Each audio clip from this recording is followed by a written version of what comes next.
Lullaby, hush now. Please don't cry, my little one. Josephine whispered these words, holding her baby close. The child had been crying for what felt like the entire night. Her small body was hot to the touch. Her head burning was a fever. She must have a high temperature, the mother thought. Her heart pounding with anxiety as she rocked the tiny, whimpering form. Out of sheer exhaustion and a growing sense of despair, she found herself gently shaking the baby, not knowing what else to do. Nearby, in a small bed, her older son, Philip, slept peacefully. He was about 3 years old. Josephine leaned over and touched his forehead. It was cool, but as her fingers brushed against his skin, she felt something familiar, 3 small scars that crossed his forehead. The memory came flooding back, vivid and sharp. Philip had once been just as sick, crying just as desperately. Back then, terrified and out of options, she had taken him to the shaman. The man had made cuts on the boy's forehead to let the evil out, as the elders said. It was a terrifying sight.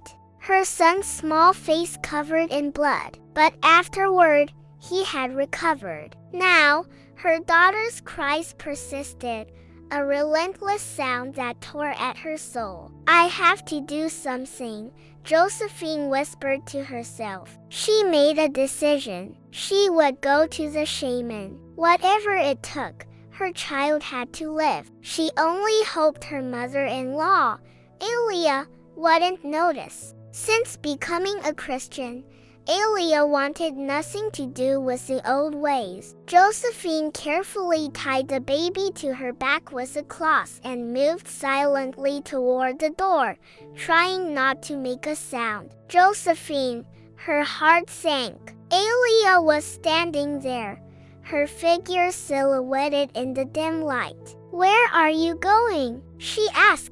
The baby has a fever, Josephine explained, her voice trembling. If I don't take her to the shaman, she might die.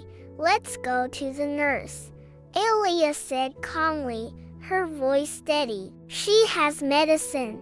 She'll give injections. Josephine hesitated. And the shaman will cut her, Elia replied firmly. The words hung in the air between them. Josephine looked down at her sick child. For healing, blood must be spilled, she said quietly, echoing the old belief. Blood has already been spilled for this child, Elia answered, her tone gentle but unwavering. That is enough. Come, and with that, she led the way to the mission. At the mission gate, the guard quickly called for the nurse. While the baby's temperature was being checked, Elia asked to see a picture from the children's Bible she knew they had. It showed Jesus with wounded hands, feet, and face. Look, Elia said, showing the image to Josephine. Jesus shed his blood for us. He was not sick. He had done no wrong, yet he allowed himself to be wounded for our sake. Human wounds do not bring healing. Healing comes through him alone. When the nurse had finished treating the baby, Elia took her granddaughter outside. She lifted her eyes to the star-filled sky and prayed, Great God, you sent Jesus because you love us. By your mercy, let this child be well. Thank you, Heavenly Father.